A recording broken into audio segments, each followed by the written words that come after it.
ഇന്നേ കുറച്ച് ഒതുക്കലും പരിപാടിയൊക്കെയാണ് കേട്ടോ. നാട്ടിൽ പോകുന്നുണ്ട്, അപ്പോൾ അതിൻ്റെ ഒരു സന്തോഷം കൂടെ ഉണ്ട്.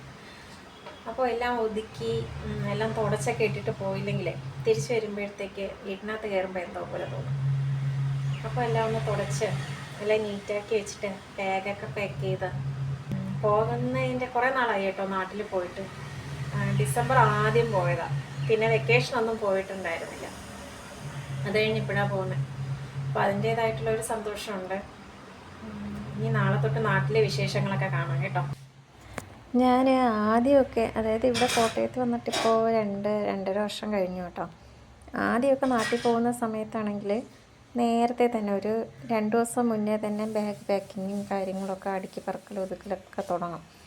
ഇപ്പോൾ സ്ഥിരമായിട്ട് പോയി അതങ്ങ് മാറിയിട്ടുണ്ട്.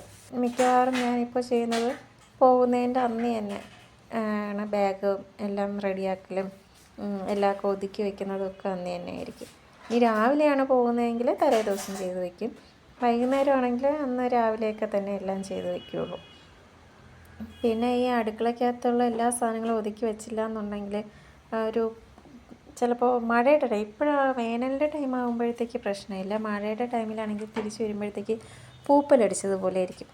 ഇവിടെ ചുറ്റും നിറച്ച് മരങ്ങളാണ്. എപ്പോഴും വീട്ടിനകത്തൊരു ഈർപ്പവും കാര്യങ്ങളൊക്കെ ആയിരിക്കും. അപ്പോൾ എല്ലാം തുടച്ച് വൃത്തിയാക്കി വെച്ചിട്ട് പോയില്ലെങ്കിൽ എന്തോ പോലെ ഒരു ഈർപ്പത്തിൻ്റെ ഒരു ഇത് കാണാം എപ്പോഴും.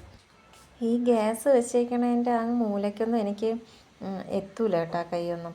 ഞാനതുകൊണ്ട് ഈ വലയടിക്കുന്ന സാധനം വെച്ചിട്ടാണ് ആ ഒരു സൈഡൊക്കെ എന്തെങ്കിലുമൊക്കെ കിടക്കണമെങ്കിൽ തട്ടി ഇങ്ങോട്ട് നീക്കി വാരിക്കളയുന്നത്.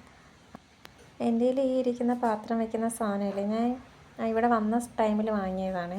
2 വർഷമൊക്കെ കഴിഞ്ഞു. എന്തായിരുന്നാലും നല്ല സാധനം കേട്ടോ. എൻ്റെ ഒരുവിധം പാത്രങ്ങളൊക്കെ അതിനകത്താണ് വെച്ചേക്കുന്നത്. പിന്നെ ഇത്തിരി വലിയ പാത്രങ്ങൾ മാത്രമേ താഴോട്ട് വെച്ചിട്ടുള്ളൂ. ബാക്കി എല്ലാ പാത്രങ്ങളും ഞാൻ അതിനകത്ത് തന്നെയാണ് അടുക്കി ഒതുക്കി വെച്ചേക്കുന്നത്.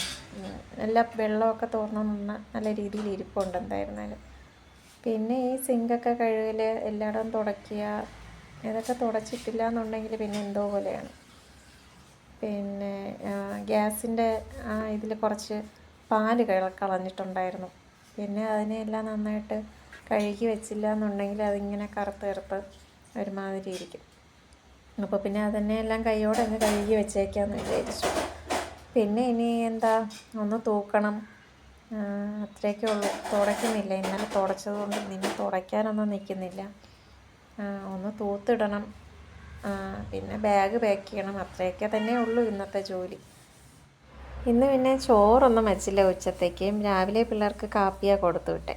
ഉച്ചയ്ക്ക് ചേട്ടൻ വരുമ്പോഴത്തേക്ക് പൊതിച്ചോറ് വാങ്ങിയിട്ട് വരാമെന്ന് പറഞ്ഞു. അപ്പോൾ പിന്നെ വേറെ പരിപാടിയൊന്നുമില്ല. ബാക്കി എൻ്റെ പണികളൊക്കെ ഒതുക്കലും പറക്കലും ഒക്കെ അങ്ങ് നടക്കുമല്ലോ. അടുക്കളയെല്ലാം വൃത്തിയാക്കിയത് എല്ലാം ഒതുക്കി കഴിഞ്ഞപ്പോഴത്തേക്ക് ഒരാശ്വാസമായി കേട്ടോ. ഇനി ബാഗ് പാക്ക് ചെയ്യാൻ പോവാം. ബാഗ് ഞാൻ എപ്പോഴും പാക്ക് ചെയ്യുന്നത് ഇങ്ങനെ നേരെ വെച്ചിട്ട്, അതായത് ഇങ്ങനെ പൊക്കത്തിൽ ചരിച്ച് വെച്ചിട്ടാണ് ഇങ്ങനെ പാക്ക് ചെയ്യുന്നത് കേട്ടോ. അപ്പോൾ ശരിക്കും തുണികൾ അതിനകത്ത് കൊള്ളും. ഇത് ഞാൻ കഴിഞ്ഞ തവണ നാട്ടിൽ പോയിട്ട് വന്നപ്പോൾ എന്തോ സാധനങ്ങൾ കൊണ്ടുവന്ന കവറാണ് കേട്ടോ. ബാഗെല്ലാം പാക്ക് ചെയ്തു. പിള്ളേരുടെ തുണിയും ചേട്ടൻ്റെയും എൻ്റെയും തുണികളൊക്കെ എടുത്ത് വെച്ചപ്പോൾ തന്നെ എല്ലാ പണികളും ഏകദേശം കഴിഞ്ഞു.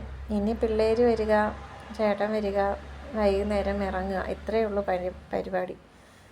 അപ്പോൾ മറ്റൊരു വീഡിയോയുമായിട്ട് വീണ്ടും കാണാം. സബ്സ്ക്രൈബ് ചെയ്യാൻ മറക്കല്ലേ. ബായ്.